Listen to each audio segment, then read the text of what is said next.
Do you think that there was an overreaction to what happened at Glastonbury? Yes. You do? Yes. I say this as someone who is Jewish, and so I recognise that anti-Semitism needs to be taken really seriously. I also think, in a totally separate conversation, the undertones behind what happened to Glastonbury have serious chilling effects for artists' right of freedom of expression. As I went to see NECAP, and they said on stage, was in a few years' time, when history looks back, people will wonder how people had a microphone in front of them at Glastonbury. And even if they weren't going to give a huge political speech, there wasn't a mention from some artists about what's happening in Palestine, what's happening across the world. And that will seem odd to people. It will seem odd to people that people didn't use their platform in this moment to speak out. And we're going to talk now to Zack Polanski, who's running to be the leader of the Green Party, currently the deputy leader, and a member of the London Assembly. The Greens have the same number of MPs in Westminster as Reform, and yet the conversation is very heavily dominated by Reform now, and very little by what the Green Party is doing. I want to quote you a Labour minister who said in May, speaking to The Guardian, "I think we're extraordinarily fortunate that the Green Party are shit. If they had any kind of charismatic or populist leadership, we'd be 8 to 10 points further down in the polls." Do you agree with that analysis? Well, I've got things to say about the Labour minister, but I'll take the question on directly. I think it's really true that the Green Party has not cut through in the way that we should. We know we have a deeply unequal society where poor people are poorer than they've ever been before. Since COVID, there's more billionaires in this country, and whilst their wealth has doubled, our assets have been stripped away, so people are rightly feeling angry. But I don't think the solutions that Reform offer are going to deal with any of that anger. In fact, they will fuel it and they will make it worse. Nigel Farage is a millionaire who is pretending to serve the working class communities, but actually all of his policies are serving billionaires. We know in this country from this new research that people want to see a wealth tax. They want to see corporations who are destroying our environment, our democracy and our communities pay their fair share. And the Green Party have all the solutions to those things. I think what we've done in the past is we've been too technical. We've been very based in research and science, and that should absolutely stay. But you can't sell research and science to a country. People don't listen to spreadsheets and graphs. We need more emotive storytelling. And I think Farage is the master at that. So what's your story? It's a really, really good question. So I think it's about what the green future looks like. And far too often we talk about what we don't want, the kind of dystopian Britain that's full of wildfires and floods. And I think we need to be talking about what cleaner air looks like, what public sector jobs that are building and investing in renewable homes, insulating homes, what it looks like to have beautiful green public spaces, to have arts and culture that's actually invested in by the public sector, where we can have working class communities growing up, being able to tell their own stories. I think there's a really powerful story to tell in this country. And I think the Green Party have been telling it, but we've not had the diversity of messengers to cut through so that people really hear it and can see themselves represented in that story, which is key. So that's so interesting, because you said that you in the past have been too technical, too scientific, but look at Reform, they are brilliant in the way that they're communicating this stuff. So you need to be more populist like Reform are, but just offering a different way of doing it. So I'll caveat this with, I despise Nigel Farage's politics. Yeah, but you're admiring the opposite, but you're admiring the way he's selling the message. Absolutely, the communication style. I don't think anyone can defy that. He's number one in the polls. Before he was even an MP, he caused what I would say is one of the most catastrophic transformations to this country. But you've got to give it to him. He caused it. He made it happen by being bold, by being out there and selling the message. Now, Reform have GB News. They have a 24/7 propaganda machine. They have deep pockets, so they can tell their stories in that way. But it's not enough for me and the Green Party to just complain about it. We've got to be in the mix. And I think the way we do that is by being in communities. So in this leadership campaign, I'm talking about going around the country, as I've been doing for years, and being in those communities, helping them lift up their voices and their stories and telling that story through social media. But I just wonder whether, look, you know, one of the great things about populism, and you can see it with Trump in America or with Farage here, is you say, here is a complex problem, we've got a really simple solution to it. Whether it be Brexit, whether it be whatever it is in Trump land. Are you prepared to do that? Are you prepared to do that? Yeah, I think we need to reclaim the word populism. So to compare it, I think it's the same as reclaiming patriotism. I don't think there's anything patriotic about Nigel Farage and his vision for Britain. I think a patriotic vision is care for your communities, care for the people in this country who are suffering the worst, and care to say that everybody should pay their fair share. And populism, I think, is ultimately about saying that working class communities, plus for precariat, and all I mean by that is the clues in the title, people living precarious lives. So they're only one day away. Why would you say precariat then? I mean, like, what's the point of using a word like precariat? Well, because I'm on the news agent, so I'm not talking, I think, to the mass public. So I think your audience will understand what I mean. Yeah, true. I shouldn't. Hang on, that was patronising to. Yeah. But what I mean by that, essentially, is that many people are only one day of sickness or one unfortunate circumstance from losing their job, from not being able to pay the rent of a mortgage. So I think it's not about dividing communities. It's recognising that this is about the 99% versus the 1%. So to take your challenge, Emily, because that's fair enough, rather than talking about precariat, I do talk about the 99% versus the 1%. The 1% of a small elite who are controlling our democracy, controlling our politics, and often own the media. We need to unify. Yeah, you use this phrase, diversity of messenger. You didn't have a diversity of messenger before. And it does seem to me that Reform thinks they have wrapped up or are wrapping up the working class vote. And I think the Greens would struggle to say that. Your image of a Green voter is somebody who might use a word like precariat, whatever, or, who might put the sort of the recycling before, the kind of talk about the daily grind or the cost of living or whatever. How do you get that working class vote? It's a really good question. I'd first push back and say, actually, we do have lots of working class voters. And in fact, we have lots of working class councillors and councillors of colour across the country. There's often this stereotype of the Green Party that it's very white and middle class. And actually, it doesn't reflect both in the polling and the representation we've got. However, I totally accept that we want to do more and we want to diversify. And I actually see that as one of my central missions. I want this Labour government to be more scared of losing votes and seats to the Green Party than to Reform. But they're not. Exactly. So the way that we do that is making sure we're mobilising all communities, and that the working class community, obviously one of the biggest communities. Now, I don't want it to be them and us. I want it to be one us against. This is about a unifying message. It's about saying that if we nationalise our public services, we've got water companies who are pumping sewage into our water and then charging us extra for the privilege. I think that annoys most people, angers them in an incredible amount. We've got wealthy people with assets, and every time you say tax them, people say, but what if they'll leave? But they can't make their assets leave. And I think the majority of the public understand and get this, but Westminster's just in a very different place. Okay, but Zack, you say there's one us, you want to unify this voice. You have got the Labour Party, there is the Green Party. In Wales, you've got Plaid. In Scotland, you've got the SNP. You've also got now Zara Sultana and Jeremy Corbyn working together. The left has never been, this progressive voice has never been more split. And that's exactly why I'm running for leader and saying these things, because... So what, are you saying there should be a grand coalition? Well, not a grand coalition. I'd like everyone to join the Green Party. We're the party with 4 MPs, 3 London Assembly members, over 800 councillors, and we got nearly 2 million votes at the last election.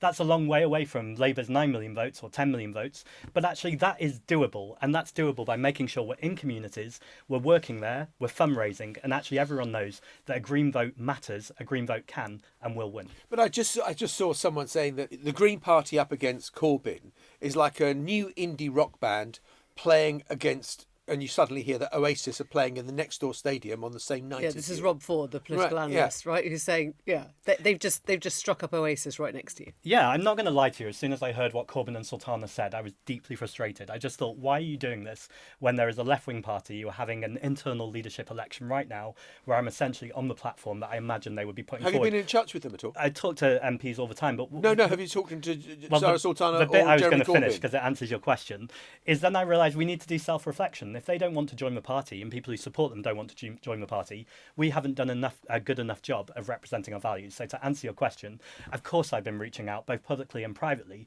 to say, if you want this platform, if you want to see this change in the country, then the Green Party already exists, and we are a broad coalition of people. And the polling shows that actually the Green Party could and will be much more successful than a much narrower coalition. And what's their response? Well, the response so far is to still be talking about a new party. So I'm clearly not winning that argument yet, but I will keep trying. So do you think that the answer... I mean, I'm thinking about Luke and his sort of tribes and this idea that people have lost trust with politicians of every stripe to be able to change the country. And they're sort of throwing up their hands and they're saying the institutions don't work, the cost of living's never going to get better for us, our lives fundamentally are never going to change. They've lost that sense of governments delivering. Do you think the answer to right-wing populism, let's say like Reform, is left-wing populism? Yes, undoubtedly. I don't think it's a rejection of institutions, though.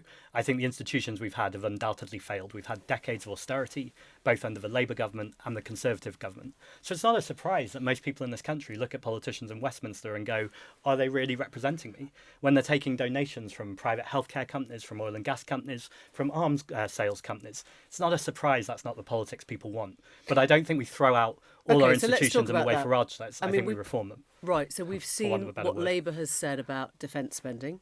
We've seen what it wants to do about making defence central to the UK economy now. Would you say we're not going to make arms? There is going to be no factory in the UK that makes arms. Well, I don't think it's about any factory, but I think there's a big difference between that and £15 billion on nuclear warheads at the same time that we're cutting benefits from disabled people, at the same time that we're talking about a two-child benefit cap, at the same time we're still selling arms to Israel that I believe are committing a genocide in Gaza. So how many warheads is the right number? Well, as much as you need for your defence, but I don't think it's about shouting magic numbers. It's in the same way that it went from 2% to 2.5% to 5%. It's clearly incoherent to the majority of the public. And also a percentage of GDP makes no sense, because if the government's suddenly doing very well in terms of economic growth, does that mean you suddenly need a much bigger military, much bigger defence? So you've talked about withdrawing the UK from NATO, is that right? No. So what I've talked about is the fact that Donald Trump is threatening to annex Greenland. So people who support NATO would know that triggers Article 5. That would mean we're eventually at war, a world war with Greenland and America. I don't think that's what anyone wants. So rather than just pretending everything is okay with NATO right now, I'm suggesting we talk to our European neighbours. The EU is meant to be a peace project, and talk about building closer alliances with them that are based on peace and diplomacy, rather than allowing this so-called special relationship with Trump, who at the same time brings Zelensky into his office and then absolutely humiliates him. I was disgusted to see how this American president treats the people who should be in our allies. But just to unpick that, do you want us to stay in NATO? No. But I also appreciate that leaving NATO right now is not a coherent plan. What is a coherent plan is to recognise the current status is unsustainable and start to say, what does peace and diplomacy look like? Keir Starmer often talks about as being a global leader, a coalition of the willing. So we'd be out of NATO. In your world, as Zack Polanski, as PM, we would be out of NATO. We would be out of NATO and into an alternative alliance that's based on peace and diplomacy with our European neighbours. What does that mean? Well, it means getting around the table and looking at ways of defending our country. But everyone in Europe thinks that NATO is the best means of defending ourselves. I don't think that's necessarily true. I think we're increasingly... Name me a nation that thinks they'd be better off without... I mean, the reason that the NATO summit came forward with people wanting to pledge more is that they believe that this is the best umbrella for Western security that there is. Well, first of all, Spain is one country I'd name where famously the leadership are having this conversation. But two, I'd say... Well, they're not having it about pulling out of NATO. They're having it about whether their defence spending should be up to 5%. That's right. Slightly different. But the kind of logical kind of coherency behind that argument is eventually Donald Trump says no. We know that America control most of the military spending in terms of what they sell to the rest of the countries in NATO. And I think it's just this completely unsustainable coalition. Now, that's sometimes seen as a radical or wildly out of centre position. But actually, I think the radical position right now is to look at global instability in the world, recognise that Donald Trump is holding so many of the keys, and to say all of this is okay. Now, I realise a counter-argument would be stay in NATO, but make America leave it, or have a different alliance to Donald Trump. What would be our relationship then with America under Donald Trump now? I think a diplomatic relationship. So, for instance, when I rejected the state visit, I say rejected it wasn't my decision, but reject the idea of it. And people said, oh, but that's diplomacy. That's not diplomacy. We don't have to let Donald Trump come into this country and roll out the red carpet. What we do need to do, and I support, is... So Zack Polanski as Prime Minister would say... I love how often I'm Prime Minister in this conversation. It just gets us to a place where I get your views, totally. Unvarnished views. No state visit with Donald Trump. Absolutely not. Five Eyes Agreement? Well, I mean... It's much more complex in terms of, if we're talking about me being Prime Minister, presumably we're talking further down the road. But ultimately what I think solves some of this conversation is I absolutely would sit down with Donald Trump. Of course you have to sit down with people who have been democratically elected as leaders. You have to have tough conversations with them and negotiations. You do trade deals. Totally on board with all of that. But ultimately what NATO is a nuclear first structure. And I think that's what lots of people in this country are increasingly looking at and seeing that America and Israel illegally bombed Iran. Keir Starmer was not out front and centre condemning that. In fact, he sent implicit codes that that's okay. Tony Brennan, who is the former head of the CIA, hardly a friend of the peace movement, has said that Iran is nowhere near nuclear weapons and they're not an imminent threat. Now, I don't know if that's true or not because I'm not at that level of geopolitics. But I think that's enough to make all of us pause and go, is this really serving our interests? Is this the best we possibly got just because it's what we've already had? What I'm saying is let's use our imagination, let's use our vision, and crucially, experts in geopolitics to say, what does peace building look like? What does diplomacy look like? And would you have diplomatic relations with Israel? Yes, absolutely. But again, I wouldn't be selling arms with them. I wouldn't be sharing intelligence with them. And I would be very, very strongly condemning what they're doing right now and looking at sanctions. We also know that Benjamin Netanyahu should be arrested for war crimes. And I think the Prime Minister should be absolutely crystal clear on that. That all being said, that is not the Israeli people. And the Israeli people clearly deserve the rest of the world to defend their interests in the same way we should be defending anyone's interests in a global world. So yes, of course, you need to maintain dialogue. Do you think that there was an overreaction to what happened at Glastonbury? Yes. You do? Yes. I say this as someone who is Jewish, and so I recognise that anti-Semitism needs to be taken really seriously in the same way Islamophobia should be taken really seriously. I also know when they come for one of us, they come for all of us. And so I think the interfaith solidarity I've seen between a lot of the Jewish community and the Muslim community has been wonderful. I also think in a totally separate conversation, the actions of the Israeli government and the Israeli state are totally separate to that conversation, which far too often gets conflated with anti-Semitism. And I think the undertones behind what happened to Glastonbury have serious chilling effects for artists' right of freedom of expression, of being able to have a space where people are able to shout and cheer. We're talking about Bob Vylan. Just to fill in the gaps. Yeah, absolutely. Although even as I was saying that, I remember something that Kneecap, because I went to see Kneecap and they said on stage, was in a few years' time, when history looks back, people will wonder how people had a microphone in front of them at Glastonbury. And even if they weren't going to give a huge political speech, there wasn't a mention from some artists about what's happening in Palestine, what's happening across the world. And that will seem odd to people. It will seem odd to people that people didn't use their platform in this moment to speak out. Just as a matter of interest, do you think that the people who were calling for riots and for immigrant hostels to be burnt down, that they should have been closed down as well? I think they should have been arrested. I think that was a very specific threat, and I think there was clearly repercussions. Well, calling for the murder of IDF soldiers is... Well, it wasn't the IDF soldiers, they weren't specified, it was the IDF, so we were talking about a military organisation. I just want to caveat here, by the way. That's the distinction without a difference, Well, I think it's important. I wouldn't personally ever shout to kill or to murder anyone. It's just not the language I would use, and it's not language I condone. I do think, however, when there's a genocide going on, when you measure those two things together, then it is inconceivable to people that what the government aren't doing is calling out the genocide rather than calling out what an artist has been doing. In the case of calling for asylum seeker hotels to be burnt down, that's actually happened. We had racist riots on our streets last summer. Now, as it happens, do I think the sentence is too harsh? Do I think there were probably other ways of having that conversation in terms of rehabilitation, about education, about awareness? Absolutely. I also accept this is not binary. It's an incredibly complex conversation, as free speech always has been. But I do think we're getting the balance wrong when the mass condemnation and political conversation and discourse was about a rapper on stage shouting rather than the acts that our government are literally not just complicit in but active participants. Do you think the reaction, and obviously this calls in the BBC and the Director General and all that sort of stuff, the reaction over Bob Vylan has made it easier for the government now to ignore what's happening in Gaza? Yes, undoubtedly. I think all of this adds to the circus. It all adds to the noise that we've all experienced, that kind of steady drumbeat of doom that I think so many people have experienced. I really notice this when I talk to young people. They're worried about paying their rent, they're worried about bills, they're worried about the climate crisis, and now they're worried about international affairs too. And I think it's very Trump, isn't it, that kind of flooding the zone idea. And now I'm not suggesting the government in some way engineered the Bob Vylan incident, but what I am suggesting is that a media who are often complicit with that government and covering the crimes or the mistakes of that government are willing to say, hey, look over here, there's this other new culture war happening today. And I think it's really important that those of us in politics, but frankly, even more important, that people in communities across the country stick to what's important and focus on what's important. And I, as a politician, make sure in all my communications, I'm really clear that the Green Party message is about lowering your bills, defending the National Health Service, and funding our public services through a wealth tax. Just a final thought. You talked about broadening the appeal of the Green Party and the stereotypical view of what a Green Party member looks like. Aren't you that person? No, I don't think I am. I think I had a background for a long time that was totally not in politics. I come from a community theatre background. I think you can't be all things to all people. So sometimes people say to me, you don't strike But me as vegan, the kind of... Jewish, Hackney. Right. I mean, you know. I'm not the leader of the working class movement, but nor am I pretending to be. What I am saying is I am the person who will lead the Green Party to facilitate our communities to rise up, to help them to organise, so that the future generation of Green MPs are people I've not even met yet. They're nurses, they're cleaners, they're teachers. They're people who right now might reject politics and say, you know what, I'm not interested in that, it doesn't really represent me. By being on the ground, by really listening to people, by connecting to people in their communities, by proving first at a local level that politics can and will make a difference.